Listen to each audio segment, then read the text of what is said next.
Ministro, gracias por atendernos. Bienvenido a Ecuador a las 7. Le saluda Freddy Paredes. Buenos días. Muy buenos días, Freddy. Qué gusto estar contigo en la radio y buenos días a todos los que escuchan el programa. Gracias por su tiempo, viceministro. Vamos a ceñir la entrevista al tema de las armas, pero me gustaría saber su criterio respecto, al menos de manera general, de la sustanciación del juicio político que ofrece tensas relaciones entre los miembros de esta comisión, algo que probablemente se refleje en el Pleno cuando el juicio llegue a esa instancia. Bienvenido nuevamente. Gracias, Freddy. Mira, lastimosamente me parece que los asambleístas están dejando que sus pasiones y sus intereses politiqueros, el mismo show que han mantenido ya por más de 70 días desde que empezó esta pantomima de la comisión, que supere su respeto por la ley.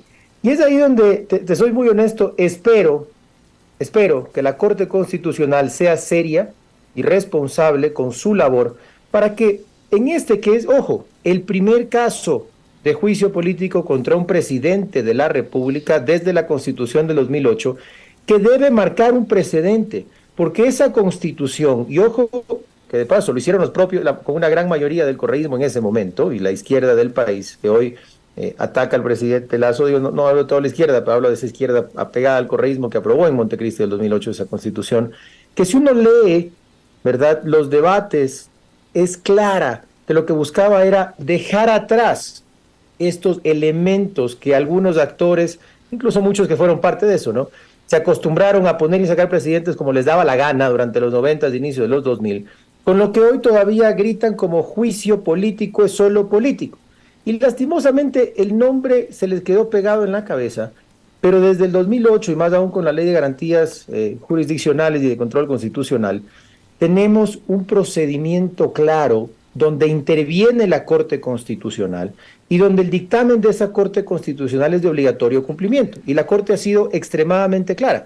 Solamente calificó el cargo de supuesto peculado en el caso Flopec y esto dejó muy claro en dos diferentes momentos de su sentencia, inclusive ya en la parte de dictamen, en el numeral tercero, que solo se puede ceñir a eso. Y si vamos a la Ley de Garantías Jurisdiccionales, establece que de no cumplirse lo que dice una sentencia, la propia Corte Constitucional de oficio o a petición de parte, que sería lo que llamamos la acción de incumplimiento.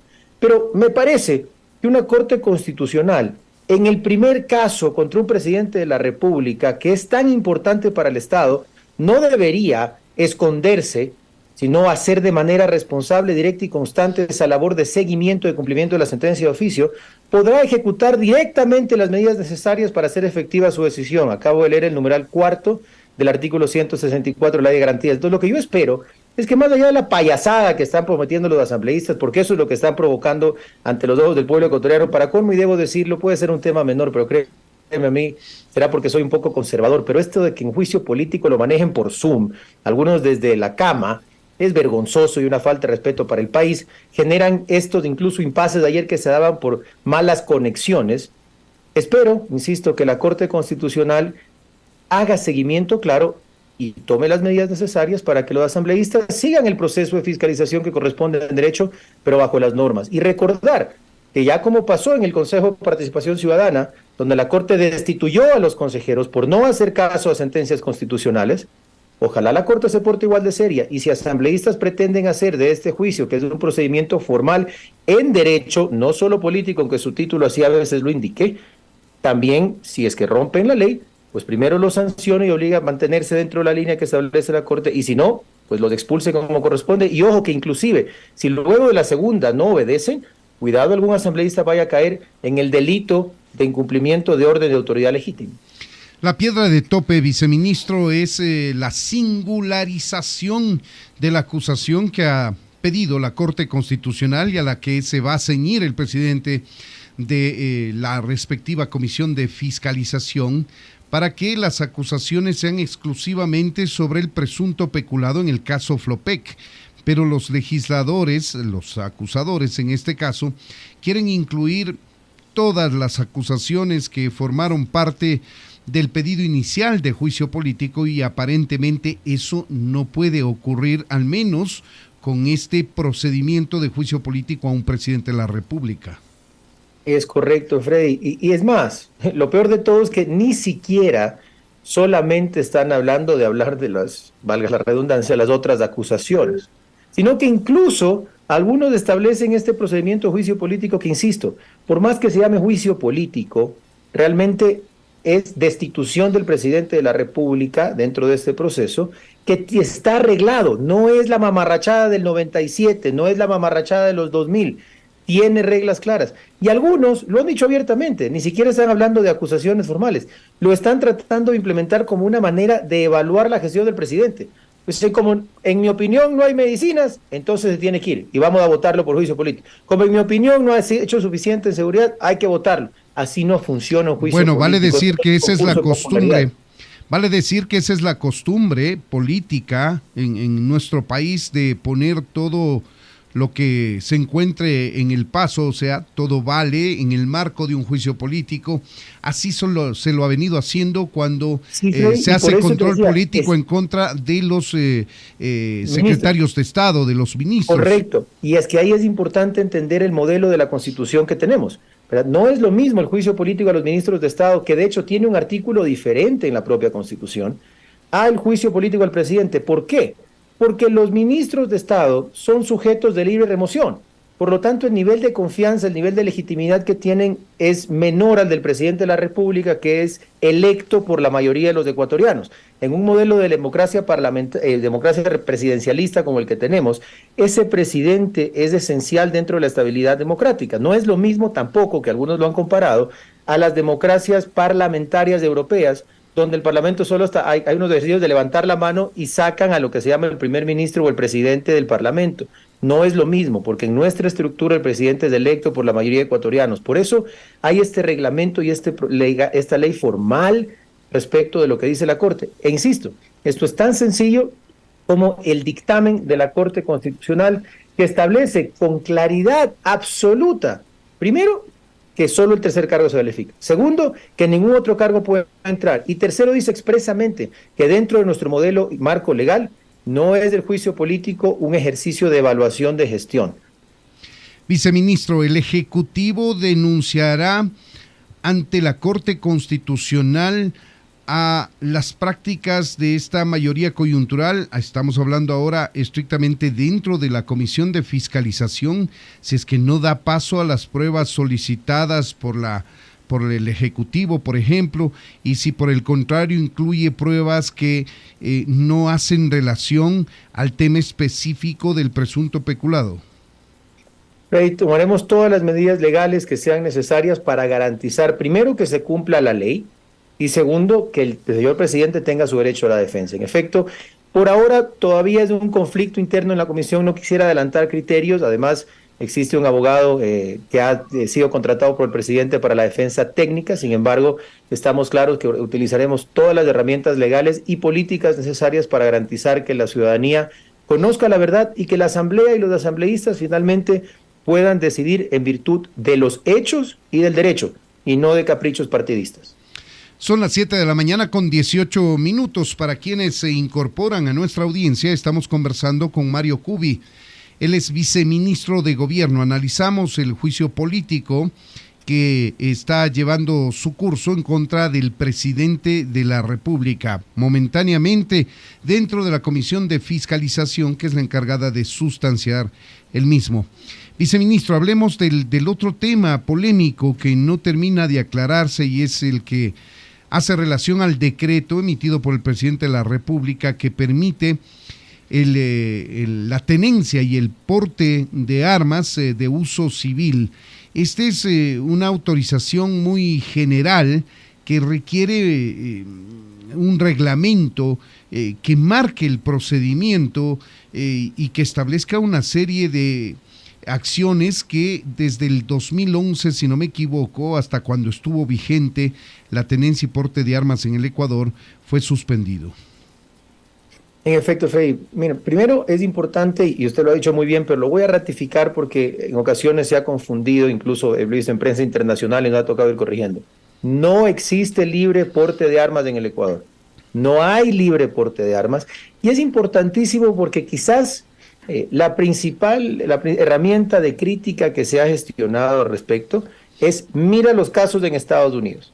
Y aquí no quiero hacer una crítica abierta a toda la gestión en Estados Unidos, pero sí es importante diferenciar lo que significa un libre porte de armas y de cualquier tipo de armas, porque allá uno puede comprar hasta una ametralladora o un fusil. En el caso del Ecuador, lo que se ha autorizado es, primero, solamente armas consideradas para defensa personal, es decir, hasta 9 milímetros. Eso es todo. Segundo, es un porte y una tenencia muy reglada. Tiene 7 pasos diferentes entre los principales. Al menos 25 años de edad, es decir, un nivel de maduración emocional. Segundo, no tener antecedentes penales. Tercero, y muy importante, no estar en el registro de violencia intrafamiliar, que esto ni siquiera requiere de una sentencia ejecutoriada, sino de tener posibles denuncias de violencia contra la mujer o contra niños o miembros del núcleo familiar. Tercero, examen psicológico, que lo maneja el Ministerio de Salud Pública. Cuarto, un examen de manejo y uso responsable del arma que manejará el Ministerio de Defensa. Tenemos también el procedimiento respecto al registro del arma, ¿verdad?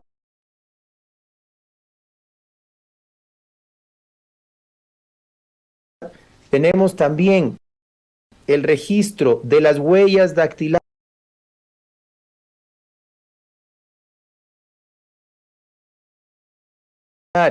¿Qué significa esto? Que el permiso no es algo que se va a lograr de la noche a la mañana, ni que cualquier persona lo va a tener. Hay que cumplir con esta serie de requisitos y lo más importante, el arma queda registrada a nombre de esa persona con sus huellas dactilares y por lo tanto cualquier uso de esa arma llevará directamente a la responsabilidad de la persona que lo tiene.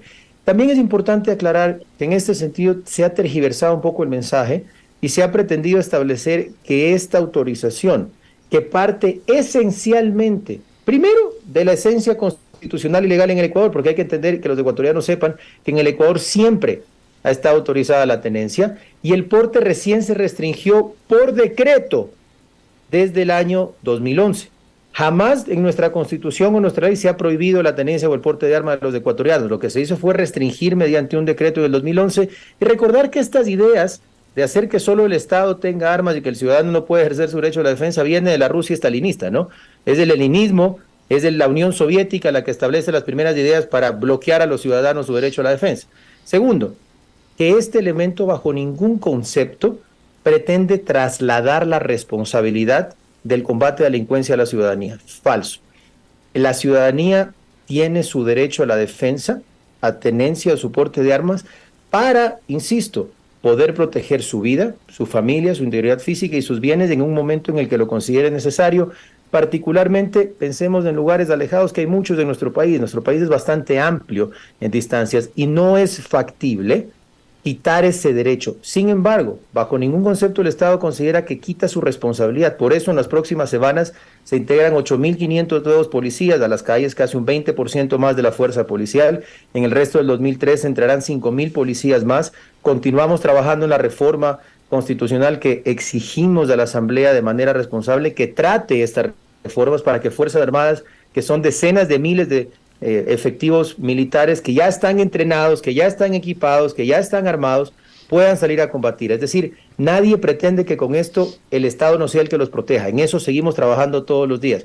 Pero eso no quita que reconozcamos legítimamente el derecho constitucional a la legítima defensa.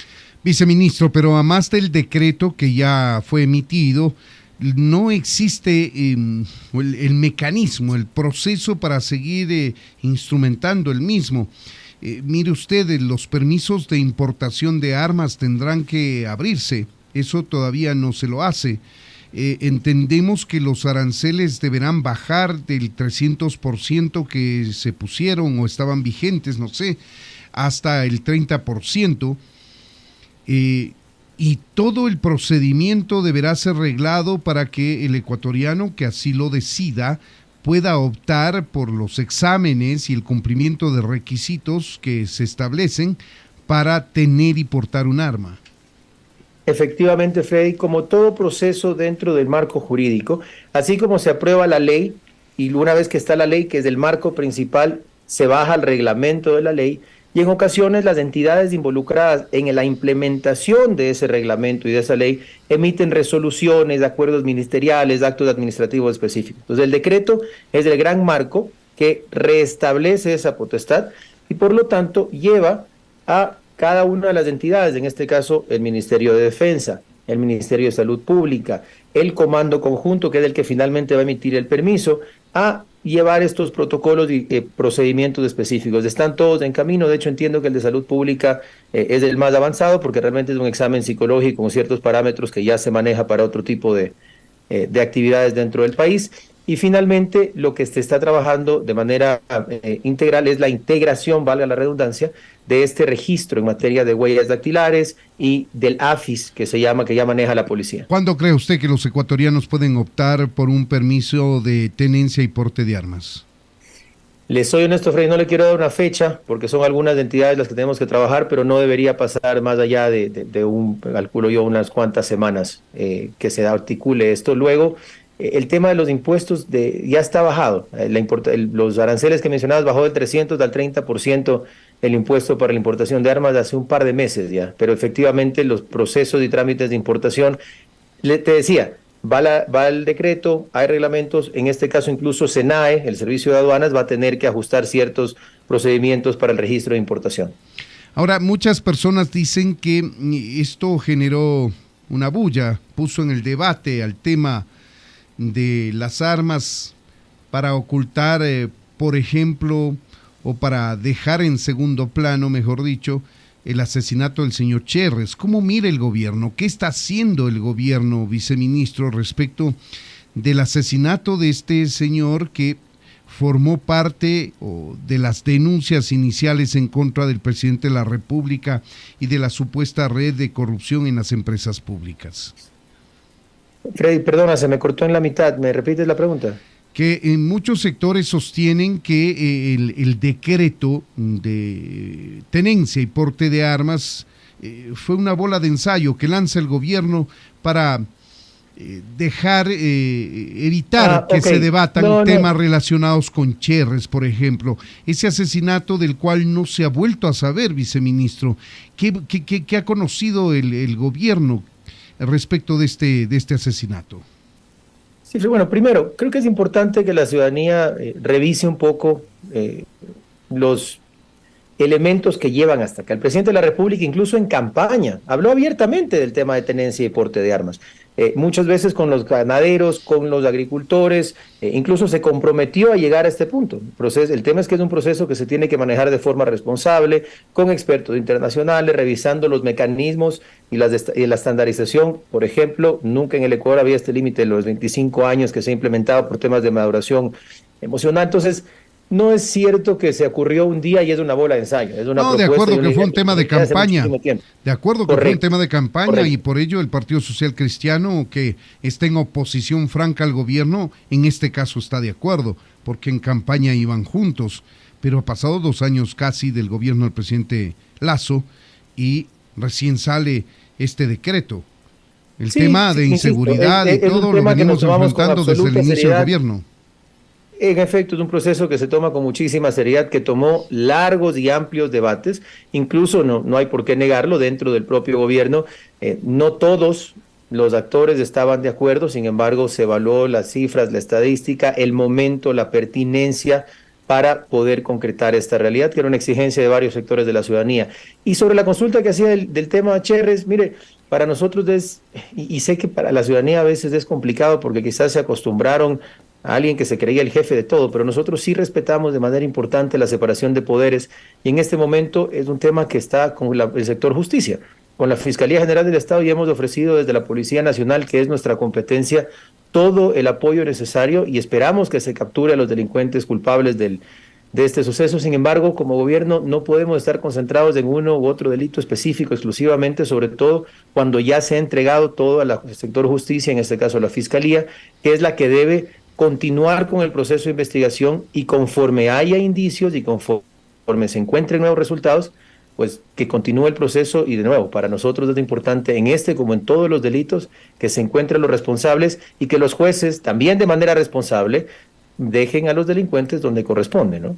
Claro que sí, sabemos que la justicia tiene a su cargo llevar adelante el caso, por supuesto, pero la pregunta va un poco en el sentido si el Ejecutivo ha hecho un pedido específico, alguna gestión para abonar al esclarecimiento del asesinato de este señor y de las otras personas que fueron encontradas muertas junto a él.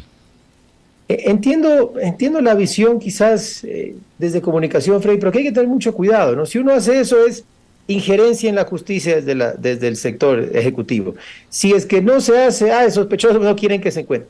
Para nosotros, y en este y en todos los casos hay mucho respeto, siempre estaremos prestos desde la policía, y eso sí lo hemos dicho, a colaborar en lo que necesiten, sea en más policías para investigación, sea en los equipos de protección para fiscales, que hace poco hemos entregado a algunos de los fiscales investigando procesos, el último me parece que fue en Sucumbíos. Eso lo haremos siempre y estamos dispuestos a aportar, pero teledirigir una investigación u otra no es algo que un gobierno democrático va a hacer.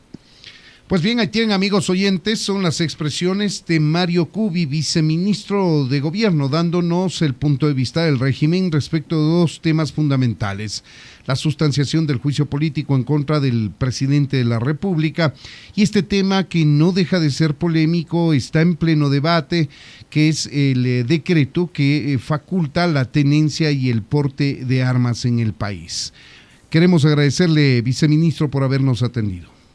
Con mucho gusto, Freddy, siempre a las órdenes. Un excelente día. Buenos días.